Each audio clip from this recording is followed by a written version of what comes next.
We're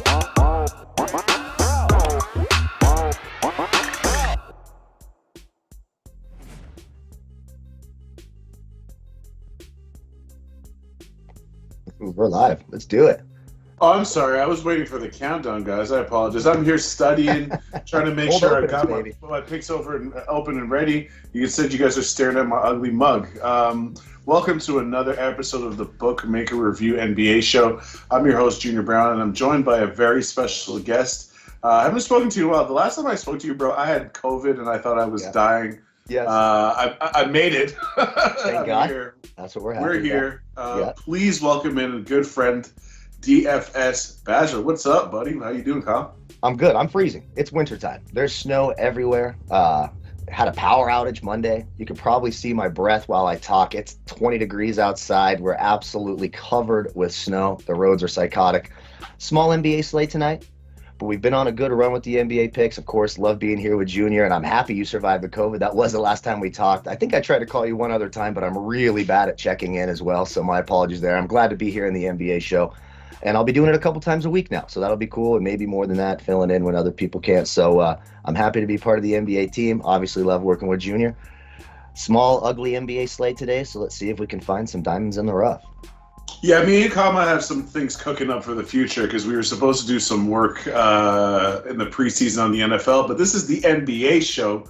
So with that in mind, Jordan and Jay usually do the recap. I'm not going to do a recap today because I was on the road driving to Toronto where it's 60 degrees. You mentioned it's 20 degrees over there in Oregon. Toronto, it's 60 degrees in December, which is it's kind of weird, honestly, but I won't complain. Whenever y'all are ready in the studio, let's bring up this first game. Unless you wanted to touch on yesterday's games. We could real quick if you want to. Let me pull up all the scores. So, I'm getting old. I'm about to turn 40, so I forget all the scores right after they happen. But we could go over it real quick. Let me just give my impressions of yesterday because I already had Eduardo pull up the graphic for today's slate. I didn't really see too many surprises yesterday. The Cleveland Cavaliers, man, whatever value there was on them, it's slowly starting to dissipate. The market is obviously catching up with them. Another huge win, 35. Cavs are winning games by 35 points. I know it's the Rockets, but it's still. Unbelievable. And the Rockets are a feisty team. The Rockets will find a way to cover some, especially they're undervalued. They're a feisty little team, but Cleveland, I think, is one of the bigger surprises of the year. When do you start worrying as a Portland Trail Blazers fan? Another bad loss at home last night, 7 games under 500. Doesn't look like Damian Lillard's fully engaged. CJ McCollum not being there, you're seeing how much he matters to that team. Robert Covington has disappeared from that rotation, really. Now they're starting Larry Nance. I would start to worry if I'm a Portland Trail Blazer fan. And finally, the Wizards are coming back to reality after that early hot start. We're getting the Wizards that we expected to get after that loss last night to the Kings.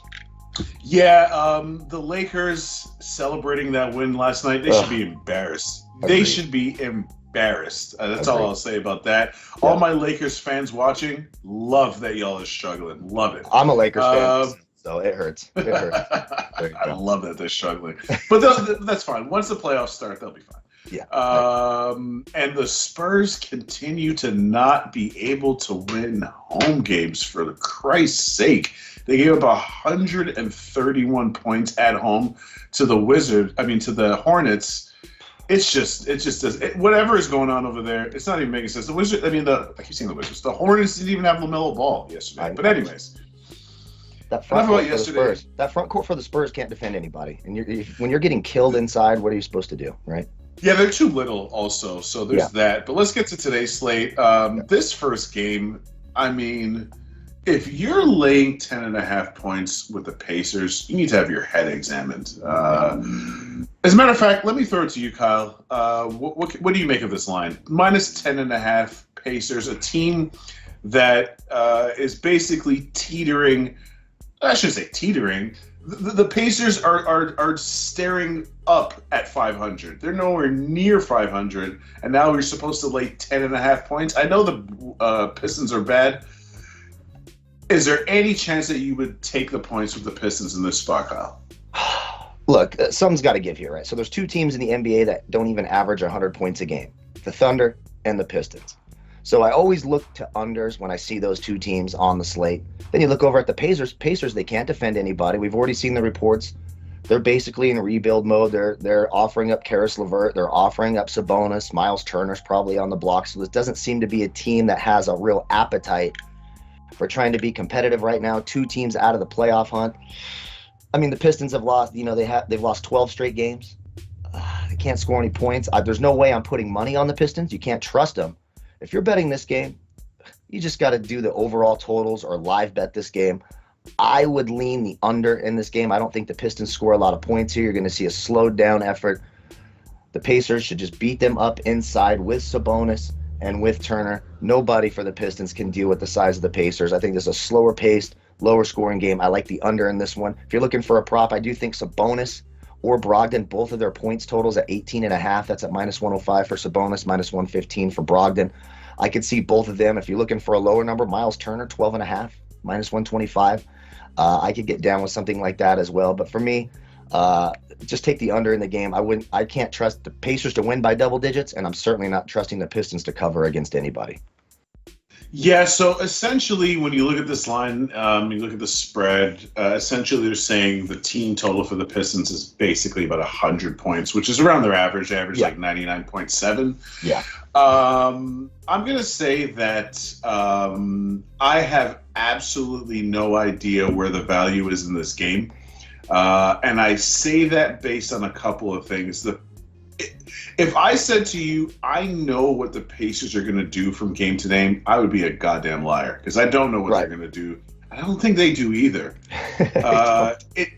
Listen, if you watch what was going on in Dallas with Rick Carlisle, it kind of seemed like he wasn't exactly sure how to get the best out of KCP. And in my opinion, I don't think that Rick Carlisle is a huge fan of big guys who primarily like to play on the perimeter. If you look at how he's using Miles Turner this season, I feel like there's a lot of that going on.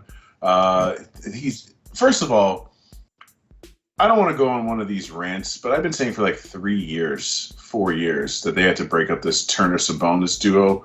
It's pretty obvious that that's not a winning formula. This is not 1997. You can't have two big guys that are going to get in each other's way. Now, I know they put Turner out onto the perimeter, which is why, to me, his rebounding numbers are so poor. Yeah. How do you average 2.7 blocks, but you can't grab 10 rebounds a game? You can't do it because you're out of position and you're lacking effort, in my opinion. So I say all that to say I cannot possibly lay this many points with the Pacers, but I can't take the points with the Pistons either. So essentially, you know how the young kids say, tell me you're from blah, blah, blah without telling me you're from blah, blah, blah. Well, I'm going to say this to the bookies, to the odds makers. Tell me you don't want me to bet on this game without telling me you don't want me to bet on this game. This line, Pacers minus 10.5, means that it's just unplayable for me. So, Kyle, unless you have anything to add to this, let's go ahead and get to the next game. Yeah. Now, this game, I'm pretty sure we both have a play on. It's my only play of the day, which is under 214 Brooklyn, Philly. But I'll kick it over to you, Kyle, let you give your breakdown and your pick before I give my thoughts. Well, first thing, let's. I love the Sixers in this spot. We know Brooklyn is without a ton of players due to COVID protocols, including James Harden, including Bruce Brown, Paul Millsap, LaMarcus Aldridge, a lot of key components to their team. The Sixers are on a back-to-back, and we know they at times will be cautious with Joel Embiid.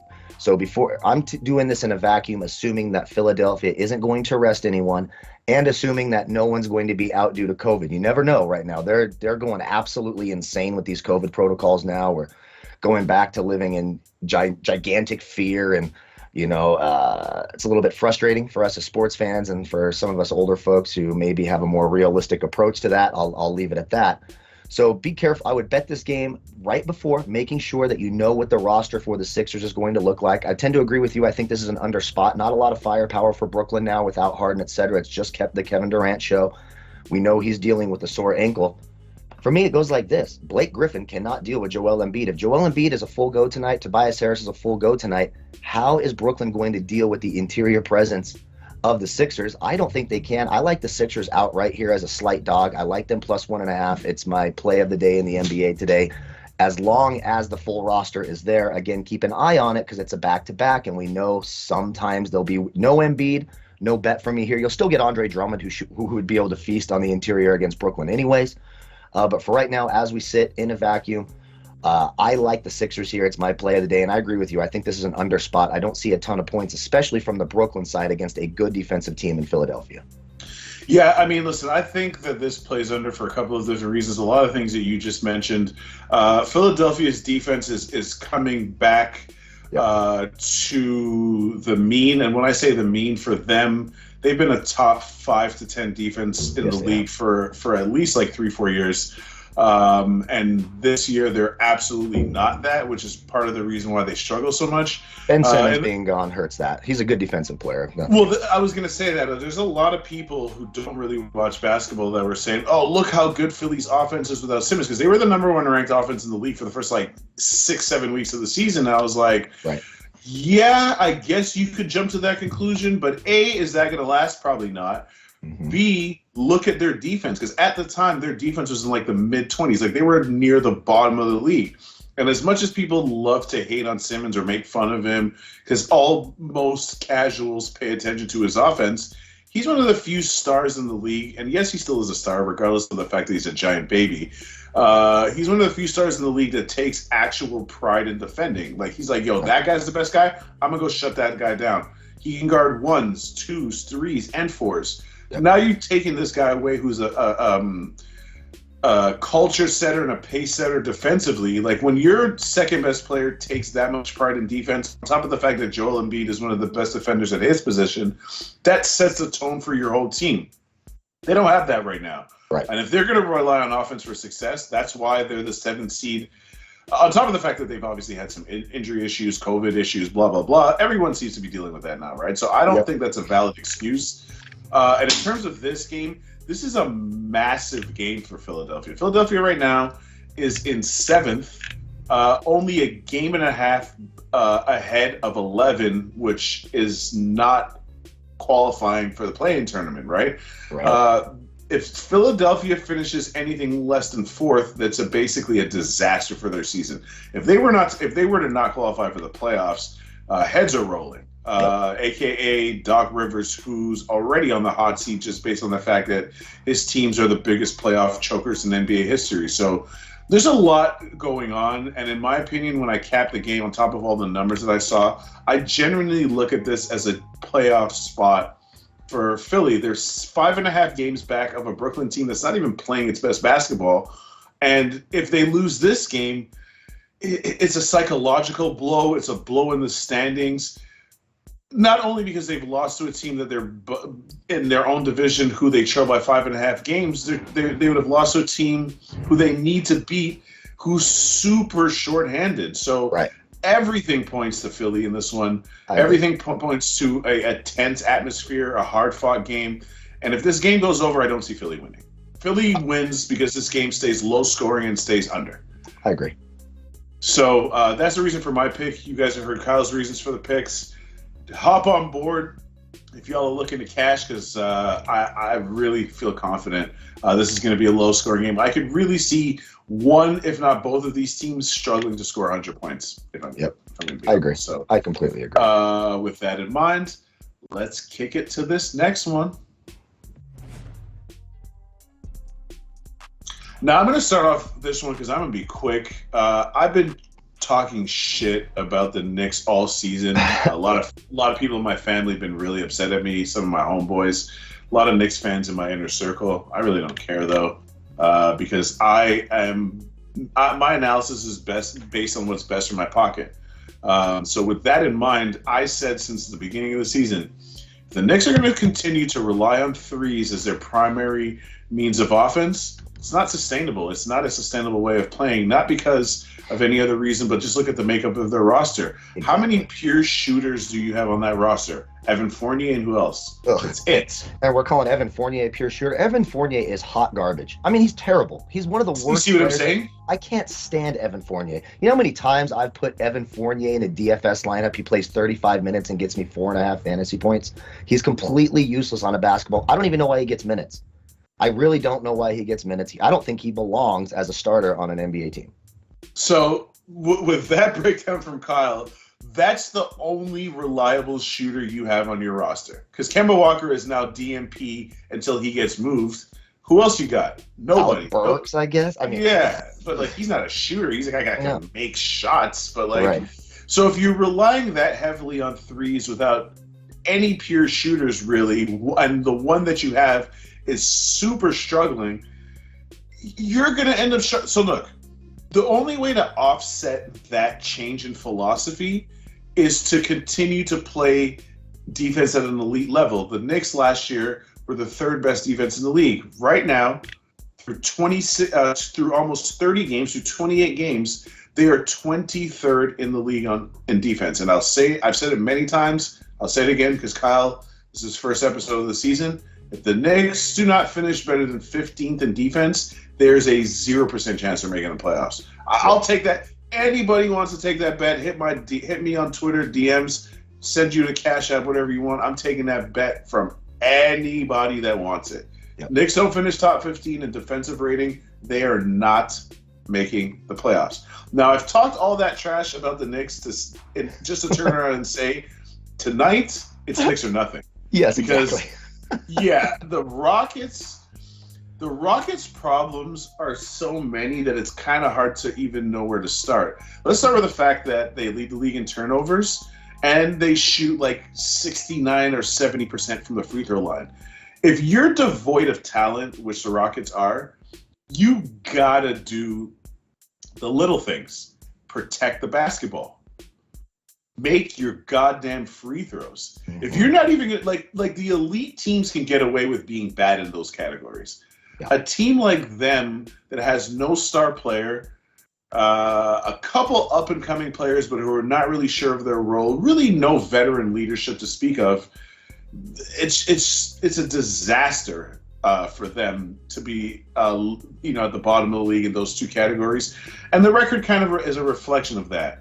So in this specific spot, I can only look to the Knicks, but I'm a stickler for my personal rules as a capper, and if I'm gonna lay more than 3 points with any team on the road, they got to be better than the Knicks are. Yeah. The Knicks are not good enough, even though the Knicks should come here. The Knicks should obviously smash.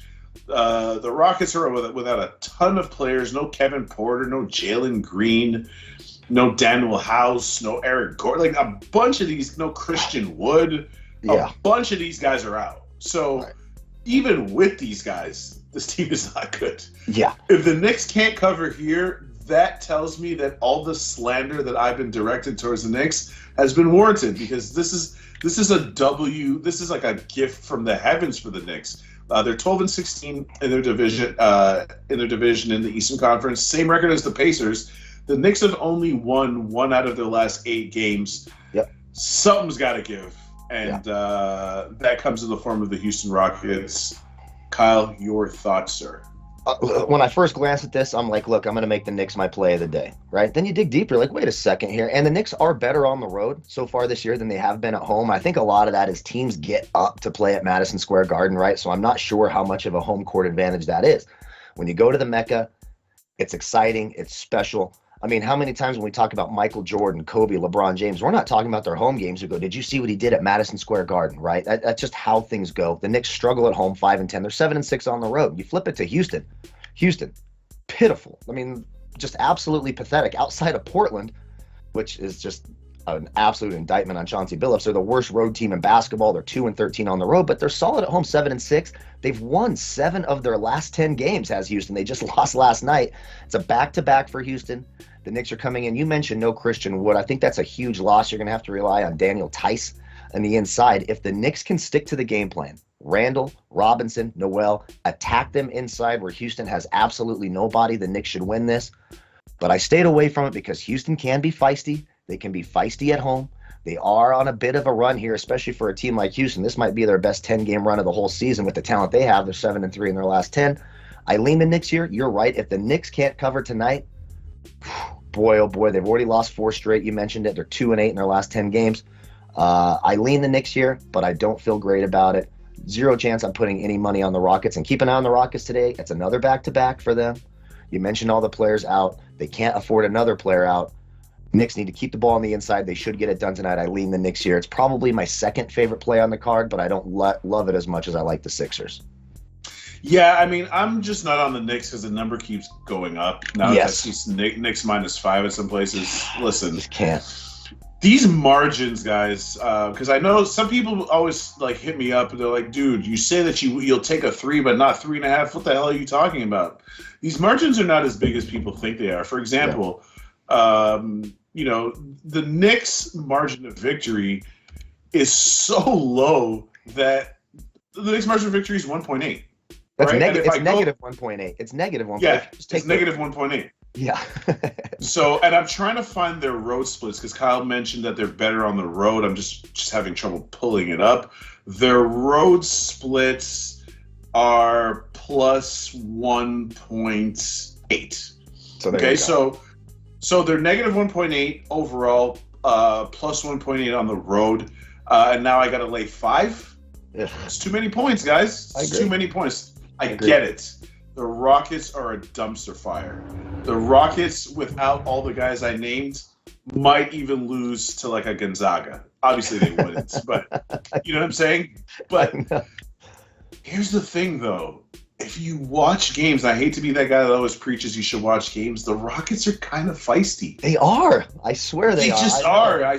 They really are, though. I know that there's not much evidence of that lately.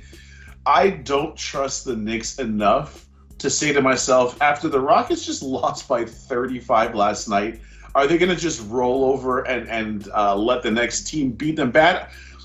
I don't think they are. They just beat the Hawks on Monday. Yeah. So they can compete. I just think the Cleveland Cavaliers are a lot better than people think. I think the Cleveland Cavaliers are much better than the Knicks right now. So I don't take too much out of that loss. The reason that I'm actually not taking the points with Houston, honestly, on top of the fact that they have all these injuries, is that they're playing in a back-to-back spot with travel included, and they have to fly from Ohio down to Texas. I don't love that. Especially not after getting your asses kicked. The one good thing is that they didn't go out in Cleveland last night, so but they They'll be rested. They'll be rested. But with all of that said, it's Knicks or nothing, which for me means it's nothing. Kyle, unless you have anything to add. Yeah, I agree with you. It's Knicks or nothing, but it's real risky. Another live betting spot. Maybe get some value on Houston live, or bet that second half, on the Knicks back to back. Maybe Houston's legs get a little bit tired in that second half, and they're a little bit shorthanded. So that could be a way to approach it as well. Yeah, so for those of you that have been following us on this show for a couple of years, regardless of the channel that it's on, you'll know that I'm a huge proponent of live betting. The reason I don't say that this season as much is most of my accounts have restricted my live betting. Like, I'm on a stupid delay. Every time I go to make a bet, the line's no longer available. Yep. My limits are way reduced. It's a compliment. So I appreciate it, but it's super annoying. So I don't even really waste my time. I'm not trying to bet $100. I'm trying to make real money out here in the streets. Exactly. With that being said, let's get to the last game. Wizards, Suns. Love the Suns. I actually want to touch on the Wizards for a second because I'm just going to say something. I bought in to what was going on with the Wizards. Now, the Wizards have only won one of their last 6 or 7 games. It's 1 out of 7, and that one win was an overtime win over the Pistons. I'm a guy who preaches quality of wins. Let me tell you something right now. The quality of that win is as good as a loss to me. The fact that you needed overtime to beat Detroit, The fact that you guys were trailing in that game and had to come back just to force overtime, I'm good on the Wizards right now. Yeah. I'm not saying that they can't turn this around. What I am saying is this. A couple things I've noticed. Spencer Dinwiddie. Spencer Dinwiddie was making a lot of noise when he was in Brooklyn because he was kind of annoyed that his playing time got taken away. And that's understandable because the season before he put up like 20.6 assists, had some pretty good stats. But then I started doing a little digging, and then I realized, well, first of all, you were in that spot because everybody on the team was either injured or traded or just gone. They just really had nobody on the roster at the time. Second of all, your advanced metrics do not flatter you those 20 points and 6 assists. He was doing that on some really, really poor advanced metrics in terms of his shooting percentages, his turnovers, all of that. Yep. So now you're telling me, okay, so when he had the chance to shine, I'm not gonna say he didn't shine, but he kind of did the inefficient thing, right? Good stats, bad team, poor results, right? Now has an ACL problem. He's in a new environment, and I'm supposed to believe that he's going to produce. Now, I'm not saying that he can't do that, but what I am saying is they ain't paying Spencer Dinwiddie to average 12 points a game. I know that. Yeah. I made all kinds of noise like, yeah, Spencer Dinwiddie, he's an upgrade over Russell Westbrook because Russell Westbrook's style of play doesn't fit the team. Listen, that doesn't really seem like it even makes sense now that I'm saying it out loud again on the show. Yeah. It seems like a silly thing to say because obviously Spencer Dinwiddie is not on the same planet as Russell Westbrook. He's not really on the same planet as most starting point guards right now, guys. Yeah. He's not that good. That's now, true. I'm not going to write off Spencer Dinwiddie because when you're coming back from an ACL injury, it actually usually takes you like a full season to get back to where you were when you left. Right. So I think that it's going to take him another like month or two for the rust to wear off. But Jesus Christ, is it rusty. It is rusty. My guy is shooting 38% from the field, 32% from three. The only thing that I can say that where he's been a massive upgrade over Westbrook, even though he's only averaging 5 assists a game, he's only averaging 1.6 turnovers. Yes. Whereas Russell Westbrook, you can pencil him in for at least a good 5 turnovers a game. And when you consider that Dinwiddie's usage rating is actually pretty high at 21%, which is, it's almost 22%, which is the second highest on the team after Bradley Beal. I do think he can turn it around. Yeah. But I also believe that they're not talented enough for him to be playing this bad and continue to overcome the odds, because in the beginning of the season they were getting it done with defense. When I say the bottom has fallen out of that, they're all the way down to like 21st in defense, whereas they were a top 10 defensive unit in the first month of the season. So I know I've been a little bit long-winded, but it's only 4 games, right? So you're good. You're good. I could talk a little bit longer. I say all of those things to say I want to bet the Suns with all my might. I see some money coming in on Washington. The Suns are actually a couple of books are moved down to 8.5. Mm-hmm. It's too many points, though. It's just too many points because if the Wizards even play a decent game, they can hang around. They're not going to win the game, but they can hang around. And I also think we're starting to see signs that the Suns miss Devin Booker, which is kind of an obvious thing to say, but they've been getting wins without him. Yeah. But their offense is really struggling without him. Yeah. Now DeAndre Ayton is likely to be out with illness. I could only look Wizards plus the points here, which means I'm staying away because they've won 1 out of 6. So I just don't have any confidence in the Wizards right now, which is why I don't have a play on this game. Yeah, I mean, it's tough. And I mean, the Suns are so good at home. If DeAndre Ayton was a full go, I'd probably be all over the Suns. And we'll have to see if he plays. There's still a chance he plays. And if he does and he's a full go, I like his rebounds prop at 11.5. Washington Daniel Gafford's not going to stop DeAndre Ayton from dominating the boards. This is not going to happen. But all the things you just said, no Devin Booker, maybe no Ayton. Again, follow along on Twitter. But for me, it's a dog or pass situation. I agree with you. The Wizards are on a back-to-back, which makes it even more nerve-wracking. Phoenix so good at home. But right now, I lean the points here. I think the Suns win the game. Again, another good live betting spot. Maybe in the second half here, we have the Wizards on a back-to-back, those tired legs.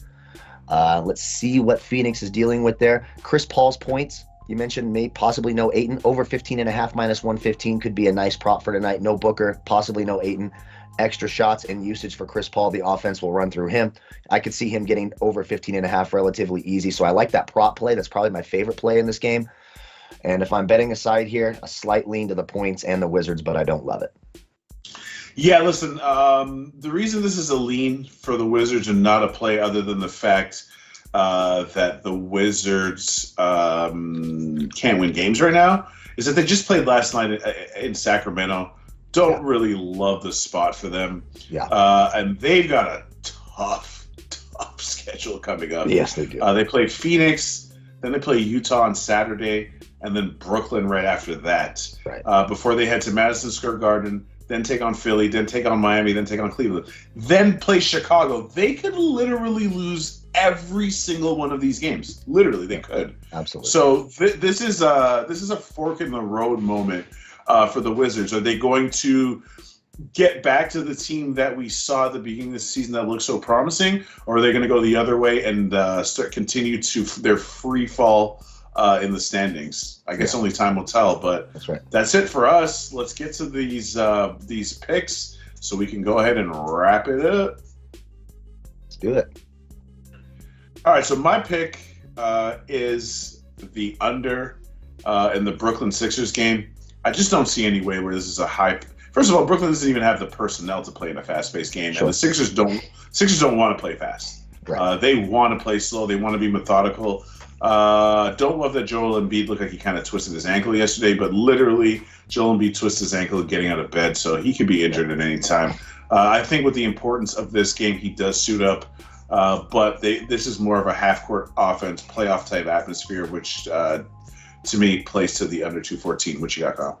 I'm going to take the Sixers plus 1.5 for all the things you just mentioned, and as long as Embiid's a full go, again, make sure the lineup is a full lineup before you make this bet. Don't jump on this early. Keep an eye on everything with all the COVID stuff and the back-to-back situation. But I like the Sixers plus 1.5 in a vacuum, assuming both lineups look how I expect them to look right now as we're recording.